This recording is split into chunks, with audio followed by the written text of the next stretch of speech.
All right, happy Friday to you guys. Palantir stock is down over 5%. So it's not the best Friday for Palantir after we got word that an Army memo says that Endural and Palantir's battlefield communication system has deep flaws. We're going to break that down in this video, dive into this news we got, go over the charts, my thoughts. So yeah, let's dive into it, guys. Take a sip of your coffee. I appreciate you all for tuning in. Hit the like button, subscribe, join the Patreon for the portfolio updates, link down below in the comments as well. And now, man, let's just talk. So we're down now over 5% on Palantir, and this thing has been getting nailed all day, man. This thing opened up at about 186, 185, 185, 186, and we got down to 176 in the first 30, 45 minutes of trading. We got demolished over 5%. Then we saw a nice little rebound, relief rally. We tried breaking back out, but, well, that was met with a triple top at this 180 moving average on the intraday, and now we're going right back down for the lows from this morning. You know, we're now at 177.50. It's almost 1 p.m. East Coast time, and now we're going back to that intraday low of almost 176. So let's dive a little bit deeper into this news. Then we'll go into the chart a bit more in depth and see kind of what Palantir is looking like on the charts, as again, we are seeing a 5% dump off here. So we can see, guys, Endural and Palantir's battlefield communication system, the Army memo is saying here, has deep flaws. So we can see here, we got this news: the much needed modernization of the U.S. Army's battlefield communications network being undertaken by Endural Palantir, right? Or Endural and Palantir and others is rife with fundamental security problems and vulnerabilities, right? And should be treated as a very high risk, according to a recent internal Army memo, right? And the two Silicon Valley companies led by allies of the U.S. president have gained access to the Pentagon's lucrative flow of contracts on the promise of quickly providing less expensive and more sophisticated weapons than the Pentagon's long-standing arms providers. Let's come down here a little more and see. We can see, but the September memo from the Army's chief tech officer about the NGC2 platform that connects soldiers, sensors, vehicles, and commanders with real-time data paints a bleak picture of the initial product. They said, we cannot control who sees what. We cannot see what others, or rather users, are doing, and we cannot verify that the software itself is secure. Palantir and Endural did not comment on the story or for the story, and the assessment seen by Reuters and first reported by Breaking Defense comes just months after defense drone and software maker Endural was rewarded $100 million on a $100 million prototype, or actually no, they were awarded $100 million to create a prototype of NGC2 with partners including Palantir, Microsoft, and several smaller contractors, right? And let's see here. What else are they saying?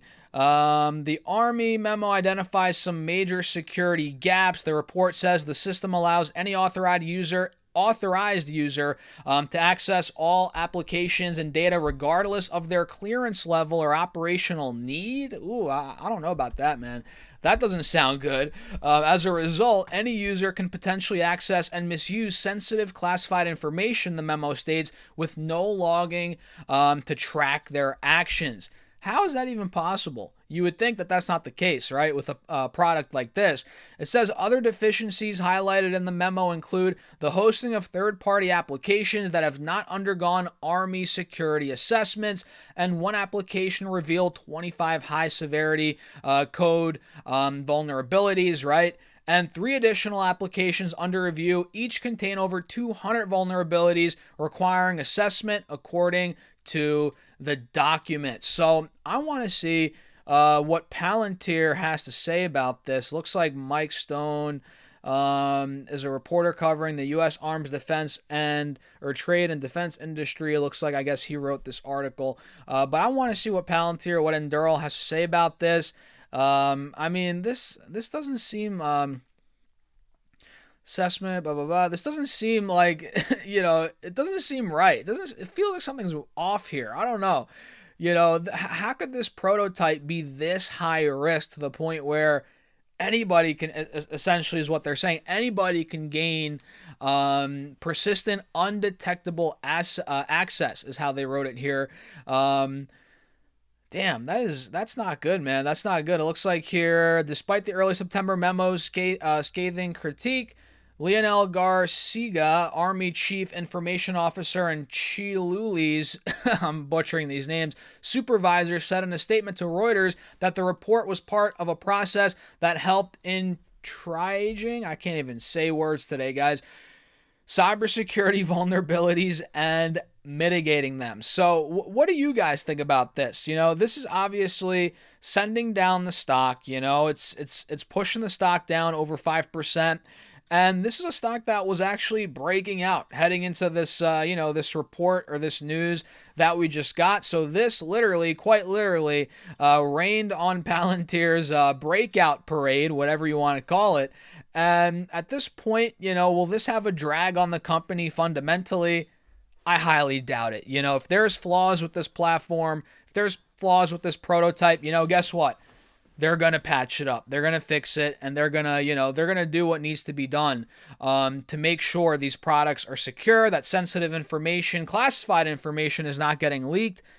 I mean, what do you guys think is going to happen here? If this is legit, if this is what's happening, what do you think is going to happen? Palantir is not going to patch it up. I mean, come on.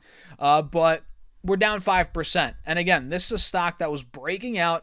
We were up, over the past week or two alone, we were up 13% heading into this news. So it's almost like the stock was looking for a reason to sell off. We got it. And it kind of sucks because, like I said, it's raining on the breakout parade here. We were about to break out a 190. You guys saw my video last night going over how NVIDIA is Palantir is lagging NVIDIA a little bit. You guys can see NVIDIA, the triangle's playing out. It's breaking out beautifully. I thought that's what Palantir was going to do, right?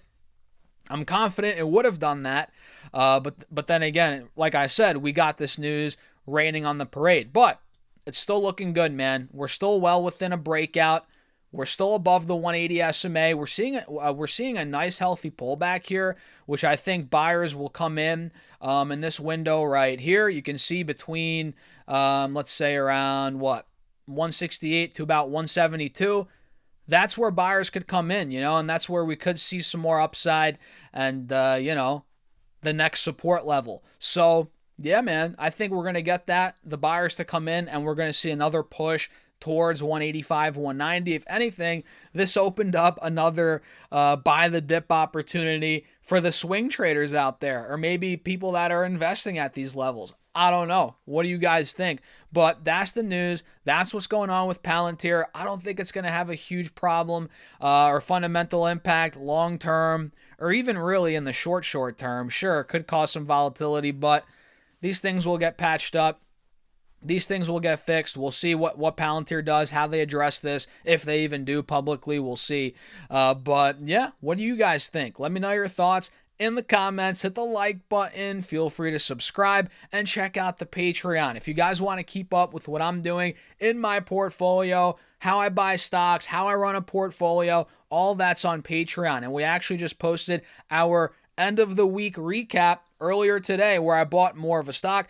And I shared, or we did a performance update there, as we do kind of like once a month. We post a performance update, and we are absolutely annihilating the S&P 500 over the last year, guys. So check it out. Link down below, pinned in the comments section, or go to stocksurfest.com/Patreon. And with that being said, cheers. I'll catch you in the next video.